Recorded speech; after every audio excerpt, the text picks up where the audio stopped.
The lecture and punishment probably wouldn't be worth those few moments though. So I stayed put and only exited when we reached the palace and the entrance to the ball. I had to admit, it did look amazing. The king certainly knew how to put on a party. Fairy lights were strung everywhere, creating even more stars than in the sky. Flowers tied with ribbons were everywhere, their delicious scent filling the air with magic. Zelly and I walked up the stairs that were draped with red carpeting. Lord Fenley greeted us at the door, bowing low. We both curtsied back and stepped inside. The grand ballroom was even nicer than outside. The chandeliers twinkled with the light of 1,000 suns, and the orchestra played a song that could only make feet feel like dancing. Perhaps it wouldn't be so bad, I was actually glad to be there. Unfortunately, it only lasted for a mere second. Anna?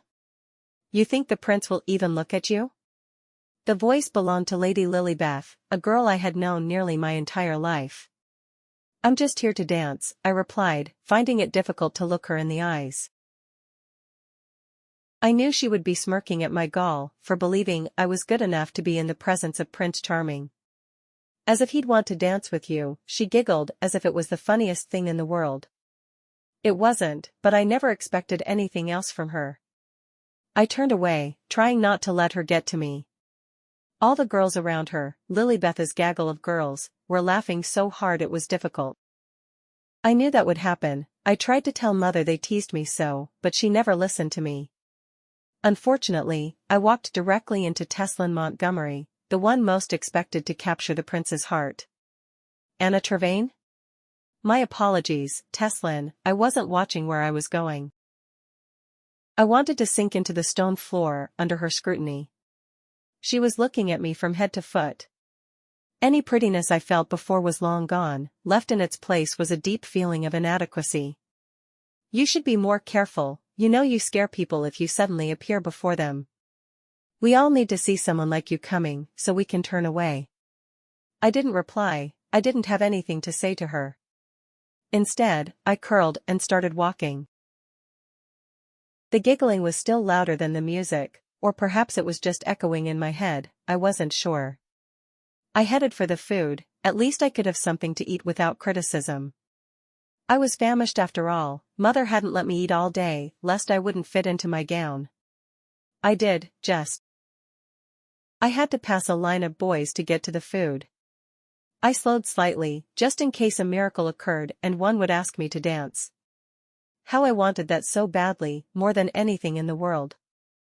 I wanted to twirl on the dance floor, a gentleman glad to be on my arm, and prove to everyone I wasn't just ugly Anna. But silence only greeted me. I placed some food on a plate and found a wall to stand with my back to. Nobody could sneak up on me that way, and I was out of everyone else's way. Nobody would have to be confronted with my ugliness. Zelly joined me, having the same idea. It's beautiful here, isn't it? Yes, very. We stood in silent comfort for each other, both of us knowing how the other was feeling without even having to voice it. Oh my gosh, look, it's Cinderella, Zelly pointed to the door as she entered. Our stepsister had found another dress, this one a brilliant light blue. Her blonde hair was perfectly tied up in a bun, surrounded by a tiara covered with diamonds. I had never seen her more stunning. And neither did she. Spotting us in the crowd, she gave us both a look that could kill. She knew how beautiful she was and wanted to make sure we knew it too. I don't know how one look could convey so much, but it sure did. I felt like a pile of mud compared to her. I suddenly didn't want to be a wallflower any longer. I wanted to prove to everyone that I was good enough to be there, even if I was only bluffing. Hold my plate, I said as I shoved the piece of ceramic into Zelly's hands. Her mouth was too full of food to warn me to stop whatever I was planning. I barged through the crowd, making a beeline for Prince Charming. I may have no interest in the guy, but everyone else did. The king promised he would consider every lady in the kingdom. And wasn't I one of those ladies? I stood before him in all my green glory, trying to pretend I was confident and desirable. I was beyond caring what others thought by then, my prince." I curtsied low, making sure he could see all my assets and not focus on my face. "Lady Anna," Charming replied. "Glad you could make it." His words were kind, but his eyes were not. I quickly realized he was humoring me. Perhaps he would have preferred it if I had slunk away from him then and there, fearing I wasn't good enough to be his betrothed. But I wasn't going to, not when I had 100 eyes on me. "It's a fine ball tonight, my compliments to the king." "Glad you could make it." His words were kind, but his eyes were not. I quickly realized he was humoring me. Perhaps he would have preferred it if I had slunk away from him then and there, fearing I wasn't good enough to be his betrothed. But I wasn't going to, not when I had 100 eyes on me. "It's a fine ball tonight, my compliments to the king." I glanced to my left and saw Cinderella. She was watching us with a smirk across her face, waiting for me to fail. I wanted so badly to prove her, and everyone else, wrong. I took a deep breath. "Shall we dance, my prince?" I put out my hand, waiting for him to take it. A gentleman accepted a lady's request, no matter what. But apparently, Prince Charming was no gentleman.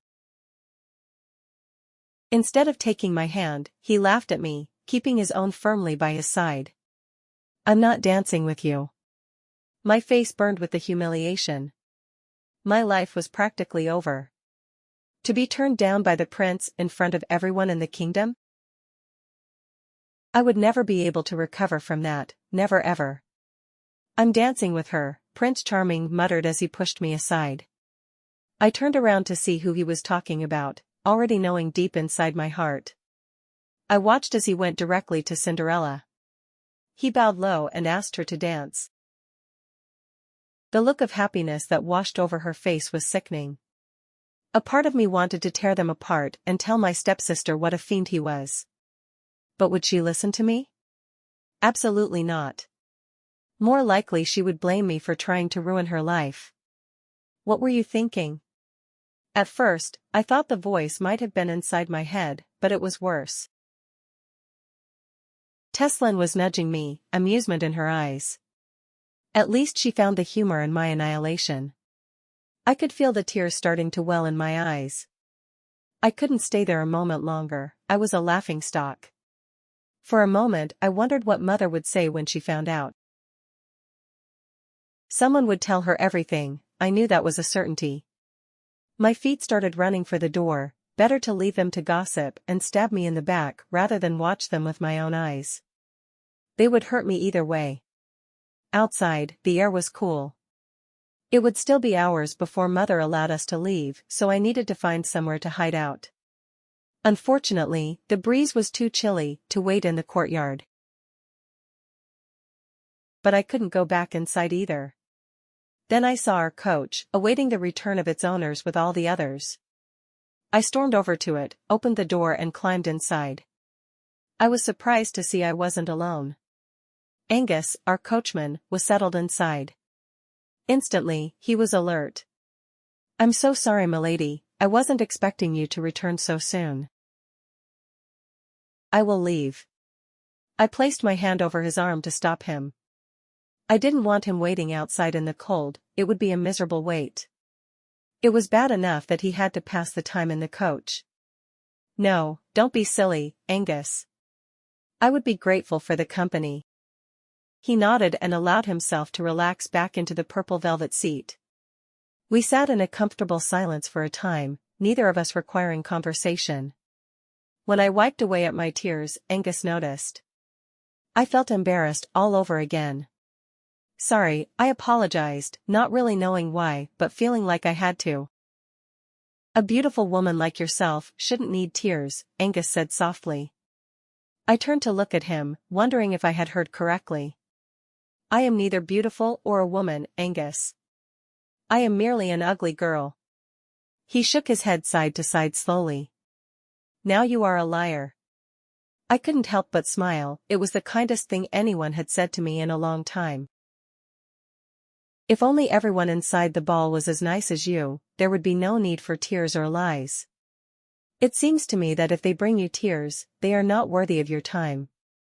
His green eyes sparkled with the glint of the moon high in the sky. Try telling my mother that. Oh, I wouldn't dare, she would have my tongue cut out.